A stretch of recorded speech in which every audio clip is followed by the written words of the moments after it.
안녕하십니까. 오늘부터는 가정법의 강론, 가정법의 내용을 자세하게 좀 강의하겠습니다. 전일 말씀드린 것처럼 가정법은 결국 이혼법인데 이혼 절차가 생각보다는 간단하지는 않습니다. 그냥 어떤 사람들은 그냥 간단한 줄 알고 변호사 사무실에 와서 이혼하려고 그러는데요. 제가요, 돈은 없고요. 종이만 좀 주시면 안 되나요? 그렇게 간단하지 않아요. 남의 하나의 가정이 없어지는 것인데 간단하지 않습니다. 우선 첫째 절차는 고등법원, Superior Court의 고등법원에 이혼 수속 시작을 합니다. 즉 패티션을 신청을 하지요. 패티션 신청하는 사람이 패티셔너라고 하고 받는 사람을 리스폰던트라고 합니다. 그래서 고등법원에다가 신청서를 접수하고 이 접수했으면 그냥 그걸로 끝나는 게 아니고 접수한 다음에 상대방에게 이 서류를 전달해 줘야 합니다. 상대방도 이혼 수속을 냈다는 것을 알아야 되거든요. 중요한 것은 이렇게 접수하면 그 날부터는 뭐 재산의 명의를 변경한다거나 그 다음에 은행에서 돈을 빼낸다거나 모든 것을 이렇게 바꾸면 불법입니다. 모든 것은 움직일 수 없게 됩니다.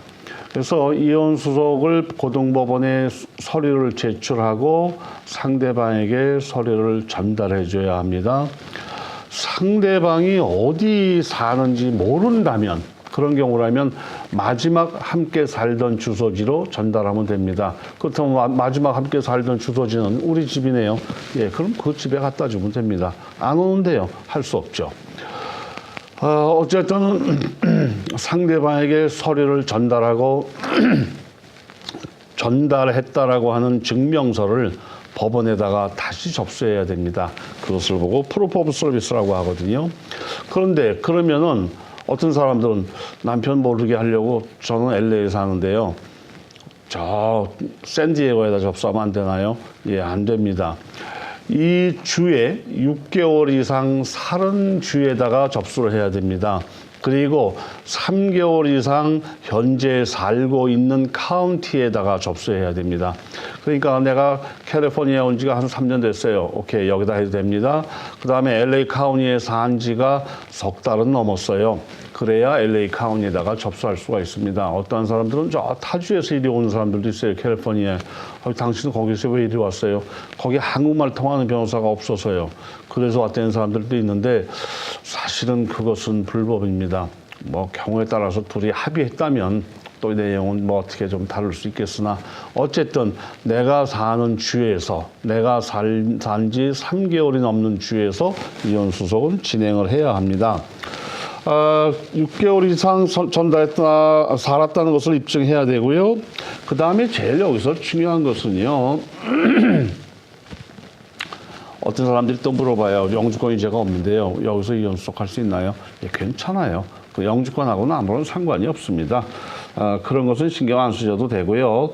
제일 먼저 기억해야 되는 것이 결혼한 날짜와 별거 시작한 날짜, 이런 것이 중요합니다. 결혼한 날짜, 별거 시작한 날짜, 이것이 기록되어야 하고요. 그런데 많은 사람들이 좀 이상해요. 결혼한 날짜가 언제예요? 그러면 기억이 안 나는데요. 어떻게 자기 결혼한 날짜가 기억이 안 날까요? 그럼 제가 그래요. 이혼할 자격 있네. 결혼한 날짜도 기억도 안 나고 별거는 언제부터 시작했나요? 그러면 지금도 살고 있는데요. 뭐 어떻게 생각하면요. 여러분, 제가 살아보니까요. 막 싸우는 부부는 이혼 안 합니다. 뭐 살려라 죽여라 어쩌고 저쩌고 싸우는 부부들은 이혼 안 해요. 이혼하러 온 사람들 대개 보면요.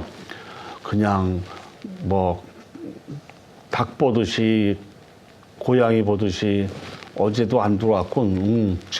없군. 안 왔군. 뭐 어디가 부러졌다 다쳤다 해도 부러졌군, 다쳤군, 뭐 이 정도 되면 이혼합니다. 그래서 좀 특이한 경우에 어떤 부부가요, 아이를 데리고 와서 이혼석 하려고요.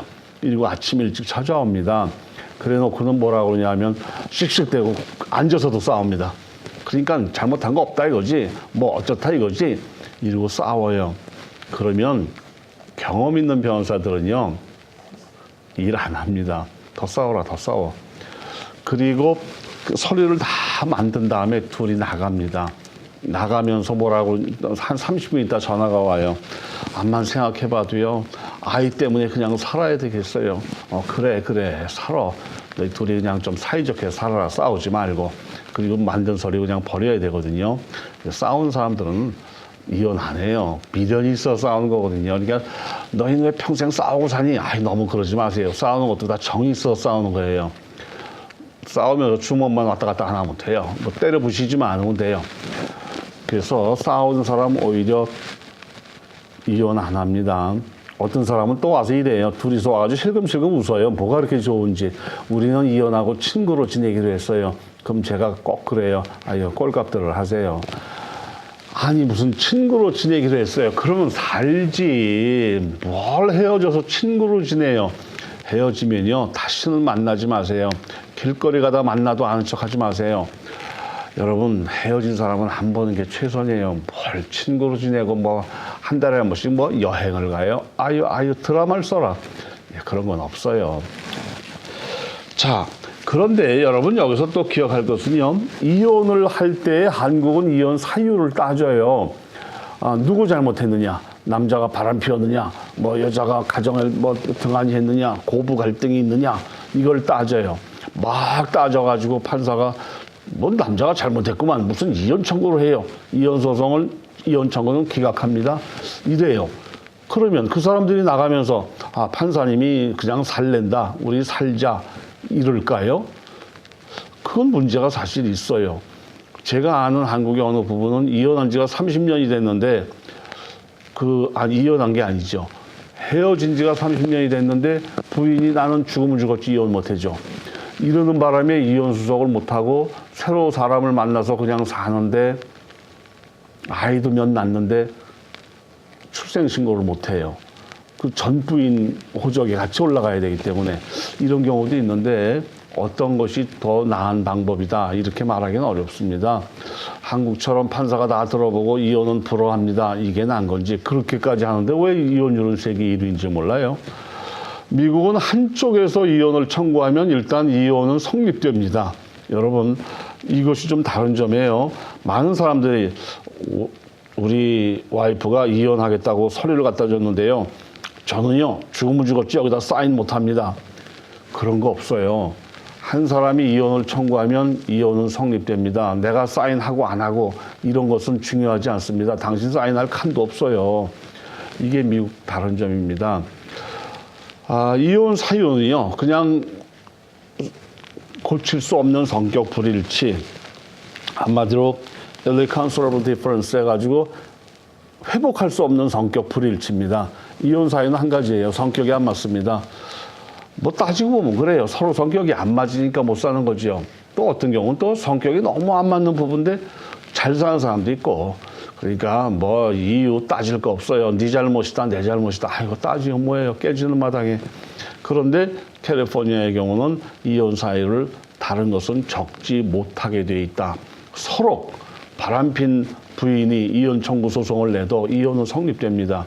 내가 너 싫다는데, 그 딴 남자가 좋다는데 할 수 없죠. 그래도 어쩔 수 없다. 그것이 이혼 사유입니다.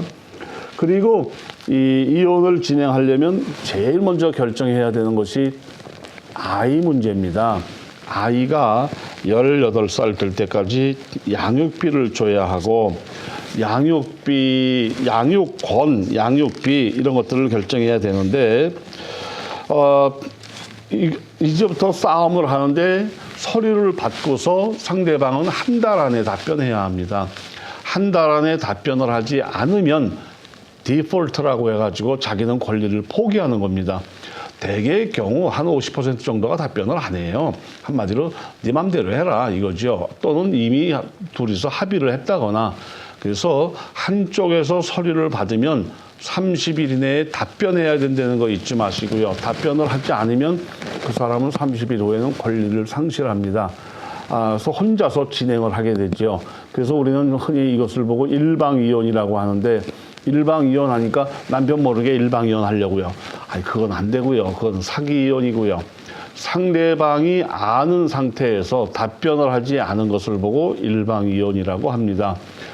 이혼 소송 서류는 제출한 날로부터 6개월이 지나야 판결문 신청을 할 수 있습니다.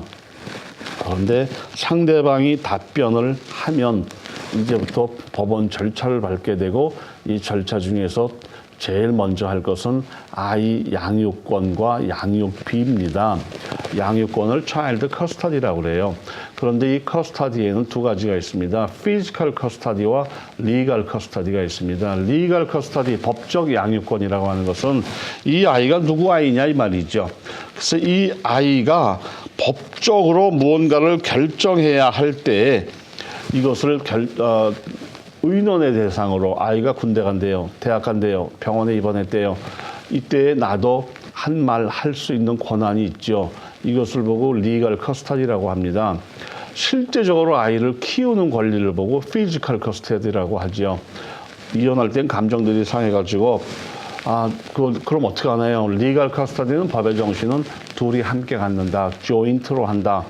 피지컬 커스터디는 누가 키울 거냐 이걸 결정하라는 것인데요. 그럼 많은 사람들이 화가 나서 또 그래요. 그 조인트도 안 줄래요. 나 혼자 가질래요. 피지컬도 혼자 가질래요. 이런 사람들이 많아요. 너무 감정이 나쁘니까. 그런데 그러면 불행한 것은, 만약에 그러다가 잘못되면, 지가 잘못되면 아이 고아원 가야 돼요. 왜 한국에서 옛날에 유명한 영화 배우 하나가, 탤런트가 이혼하면서 자기가 수입이 많으니까 피지컬, 한마디로 법적 양육권과 리걸 커스터디와 법적 실제 양육권을 다 가졌죠. 그렇다고 자기가 자살해서 죽었네요. 그러니까 이 아이들이 갈 데가 없어요. 그런데 한국은 그래도 저절로 아빠한테 가게 돼 있어요. 한국은 유교 사상이 있는 나라라서 이혼을 했는데 그 대신 내가 모든 권한을 다 갖겠다. 그 대신 양육비 주지 마라. 이러고 데려갔어요. 한국은 이혼하면 아이는 아빠한테 가게 돼 있거든요.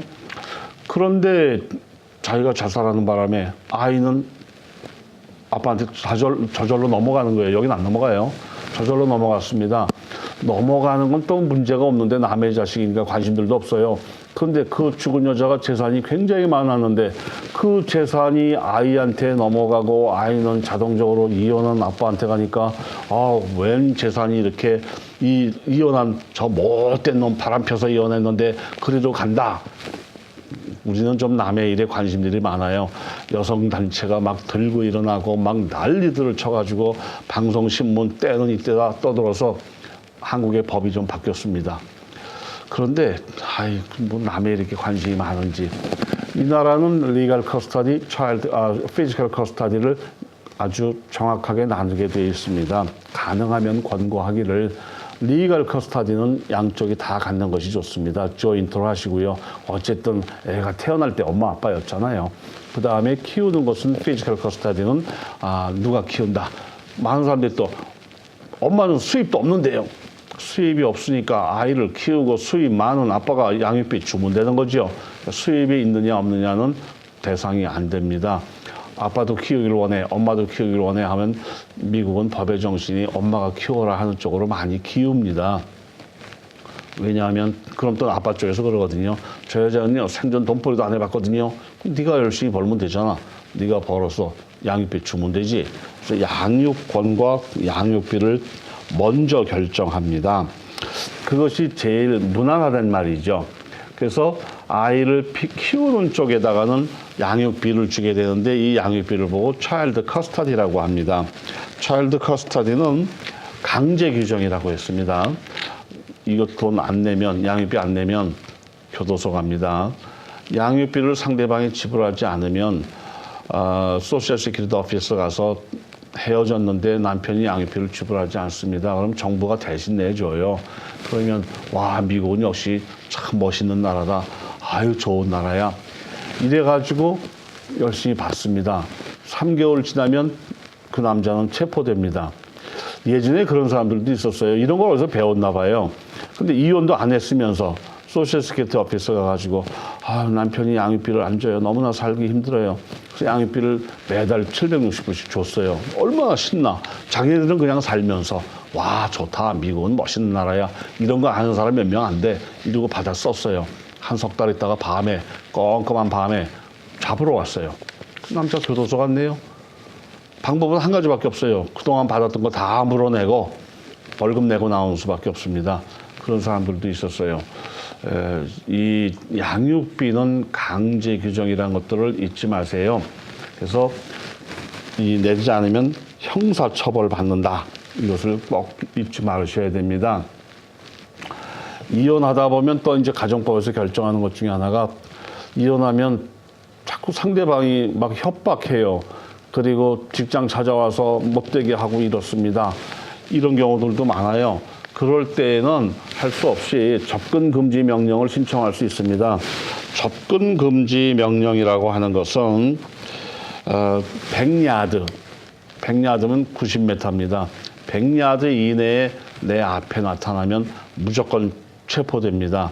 그러니까 뭐 이혼한 다음에 뭐 보고 싶다고 창문을 열어다오 이러고 문 앞에서 뭐 질질 울고 있다든가, 아이 만나러 왔다고 학교 앞에서 아이 데려가겠다고 뭐 불쌍한 표정을 짓고 있다든가, 하여튼 내가 가는 뭐 체육관 앞에 찾아와가지고 잘못했다니까 한 번만 만나 달래니까 뭐 이런 식으로 해서 나는 싫다는데 이러면 접근 금지 명령을 신청할 수 있습니다. 이것을 보고 리스트레이닝 오더라고 하거든요.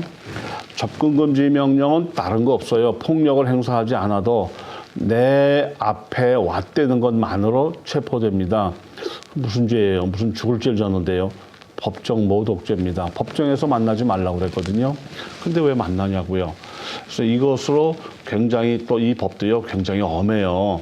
그러니까 꼭 잊지 마시고요. 접근금지 명령 신청할 수 있다는 거 알아두세요. 이 어떤 사람들은 그런 거 신청하고 그러면 남편이 저를 죽인대요. 아이고, 그렇진 않아요. 접근금지 명령 신청을 내면 상대방은 무기를 가지고 있는다든가 가지고 있는 무기를 24시간 내에 팔아서 법원에다가 신고하게 돼 있습니다. 무기를 갖고 있다든가, 내 앞에 오지 말아야 되는데 어디냐, 내 집이라든가 내 자동차라든가 내 직장, 아이의 학교, 그것뿐이 아니고 헤어지다 보면 자꾸 생기는 문제가 괜히 처갓집 원망하고 이거 저 장인 장모가 못됐어, 또 처남이 못됐어, 나 이혼하게 저것들이 부추겼어, 이래가지고 거기 가서 해코지하는 사람이 있어요. 실제 한인 사회에서 이런 일들이 많이 일어나잖아요. 그래서 접근금지 명령에는 처갓집 식구도 다 집어넣을 수 있고요. 절대로 만나서는 안 되고 집에 있으면 24시간 이내에 나가야 되고 굉장히 법이 엄합니다. 그러니까 이런 거 저런 걸 보면 일방적으로 남자들한테 너무 가혹하죠. 이혼을 하는 것도 참 억울해 죽겠는데 자기는 미련이 남았는데 이혼 청구 소송 내고 접근 금지 명령 내서 24시간 내에 이 집에서 나가라. 아이고, 얼마나 황당하겠어요. 그러기 전에 제대로 하지. 그래서 이 접근 금지 명령이라는 거 굉장히 엄합니다. 이대로 따르지 않으면 이것만으로 법정 모독죄로 체포됩니다. 긴 세월 교도소 가야 됩니다. 그래서 접근금지 명령이 있다는 거 알아두세요. 이 접근금지 명령은요, 꼭 뭐 부부지간에만 할 수 있는 건 아니에요. 살다 보니까 누가 자꾸 나를 괴롭혀요. 결혼도 안 했는데 자꾸 나를 따라오면서 나는 싫다는데 저 남자 내 스타일이 아닌데 자꾸 따라와서 글쎄 한 번만 만나 달래니까요 뭐 이러면서 자꾸 따라와. 나 도저히 못 견디겠어. 출근도 할 수 없고 또 직장에 찾아와서 나 퇴근도 못하게 막고 이러면 여러분 남남지간에도 접근금지 명령 할 수 있습니다. 그렇게 해서 처리해달라고 할 수 있고요. 그랬더니 또 머리 좋은 우리 민족들이 그렇구나. 나한테 빚 받으러 오는 놈, 저놈도 접근금지 명령이다. 그거는 안 됩니다. 부채 관계가 있는 사람 사이에는 접근금지 명령을 할 수 없습니다. 그런데 나를 괴롭히는 사람이라면 부부가 아니라도 남남지간이라도 접근금지 명령할 수 있다는 거 아시고요. 힘들게 뭐 도망 다니면서 이러지 마세요. 여기가 무슨 월남 전쟁터입니까? 도망 다니게. 그런 접근금지 명령이 있다는 거 꼭 기억해 두세요. 그래서 접근금지 명령의 제일 중요한 점은 이 100야드 이내에 들어올 수 없다는 겁니다. 자, 그 다음에요. 우리가 또 중요한 것은 이제 이혼 소송을 냈을 때 상대방은 한 달 이내에 답변해야 되고, 그때 가장 중요한 것은 양육권, 양육비라고 했습니다. 그러면 아이를 키우는 쪽에서는 양육권을 갖고 그 다음에 키우지 않는 쪽은 양육비를 줘야만 합니다. 그러면 양육비를 주는 사람 쪽은 뭘 하는가? 방문권을 받습니다. 비지테이션이라고 해가지고 내가 보고 싶을 때 아이를 원할 때 볼 수 있는 권한이 있습니다. 그런데 이것은 사실은 날짜를 정하게 돼 있어요. 뭐 일주일에 한 번, 한 달에 한 번, 방학하면 열흘 동안 내가 데리고 있는다. 이렇게 해서 이걸 결정을 해서 뭐 이걸 잘 따지는 사람들은 이 뭐 거의 성경책 두께로 이걸 적는 사람들도 있어요. 토요일이 되면 저녁에 5시에 무슨 윌시아 경찰서 앞에서 아이를 인수하여 일요일 날 저녁 5시에 다시 윌시아 경찰서 앞에서 인수인계한다. 방학이 되면 셋째 날 토요일, 셋째 날이 속한 토요일 5시에 경찰서 앞에서 아이를 데리고 가서 열흘 동안 데리고 있다가 데리고 온다.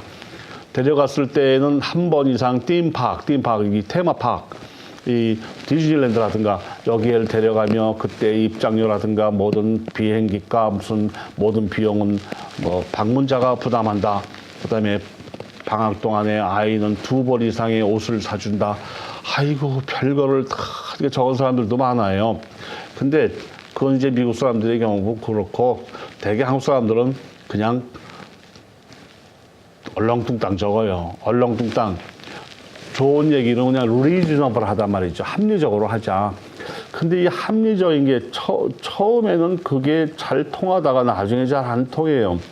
여러분 이혼한 사람이 자기 자식을 만나는데 합리적인 기간이라고 하는 것이 얼만큼일까요? 그럼 어떤 사람은 일주일에 한 번이요. 2주에 한 번이요. 처음에는 일주일에 한 번, 3일이면 눈이 아프지요. 보고 싶어서. 그런데 나중에 한 달쯤, 2달쯤, 석 달쯤 지나면요. 오히려 지가 안 와요. 한 2년 지나면 아이의 방문권 안 합니다. 뭐 필요할 때 나 찾아와 이러고 말아요. 근데 처음에 이걸 가지고 굉장히 다투죠. 아이를 보여주네, 못 보여주네. 더군다나 뭐 양육비도 집을 안 한 주제에 무슨 애를 보려고 한다는 동 아주 싸워요. 자꾸 싸워요. 그래서 이혼 수속을 진행하고 있으면 거기에 자동적으로 임시 접근 금지 명령서가 붙어 있어요.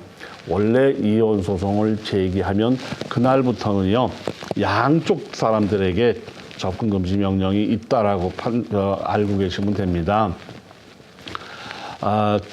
절대로 옛날에는 헤어지면 남이라고 그랬잖아요. 요즘은 헤어지면 뭡니까? 왼수라고 그래요.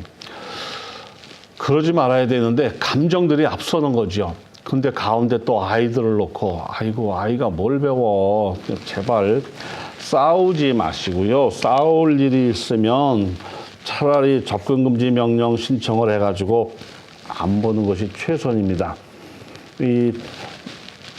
그러면 많은 사람들이 또 물어봐요. 양육비나 위자료는 얼마나 받을 수 있나요? 저는 한 달에 3,000불은 줘야 되는데요. 남편 수입이 얼마나 되는데요? 3,000불이요. 그럼 다 당신 주면 그 사람 어떻게 살아요? 그럼 나도 살아야 될 거 아니에요. 그럼 당신은 살고 남편은 죽나요? 그 사람도 앞으로 살아야 되겠고 그 사람도 재혼할 수도 있잖아요. 법의 정신은요. 남편의 수입의 3분의 1 정도 선에서 결정을 해줍니다. 남편 수입이 한 3,000불 정도 되면 양육비와 위자료를 합해서 매달 1,000불 정도를 지불하라고 청구가 명령이 나옵니다. 물론 헤어지는 받는 사람 입장에서는 적지요. 적지만 3,000불 버는 사람에게 1,500불 달라고 그러면 그 사람은 어떻게 살아요? 그게 어쩔 수가 없죠. 그래서 대체적으로 3분의 1 선에서 결정된다. 그리고 양육비는 얼마만큼 지불하느냐. 아이가 18살 될 때까지, 18세 될 때까지 지불해야 됩니다. 지금 아이가 3살이다. 그럼 15년을 지불해야 돼요. 참 쉽지 않은 얘기죠. 위자료는요. 위자료는 함께 산 기간의 50% 기간을 지불하게 돼 있어요. 미국에는 엘리머니라고 하는 위자료라는 개념이 없어요. 한국처럼 뭐 얼마를 지불한다 그리고 끝 이런 건 없고요. 매달 생활비를 지불한다. 그래서 스파우저 서포트라고 그럽니다. 아이의 양육비는 차일드 서포트라고 하고 위자료는 스파우저 서포트라고 하는데 그것도 결혼 기간이 10년이면 5년 동안 지불해야 됩니다. 결혼 기간이 5년이면 2년 6개월 동안 지불해야 되고요. 그러니까 결혼 기간이 길수록 길게 지불을 해야죠. 그런데 그 안에 만약에 상대방이 재혼을 하면 재혼한 날로부터는 지불하지 않습니다. 그러니까 또 받는 사람 입장에서는 받아야 되니까 자기 배우자가 생겼는데도 결혼 안 하고 그냥 살아요. 그래서 뭐라 그러냐면 보이프렌드, 걸프렌드래요. 그래서 미국에는 보이프렌드, 걸프렌드가 많아요. 참 이상한 사람들이에요. 안 받으면 되는데 받아야 되겠거든요. 그래서 위자료는 결혼 기간의 반에 해당되는 기간에 받는다. 그 다음에 아이에 대한 양육비는 18살 될 때까지 받는다. 이것을 꼭 기억해 두시기 바랍니다. 다음 시간에 계속하겠습니다. 감사합니다.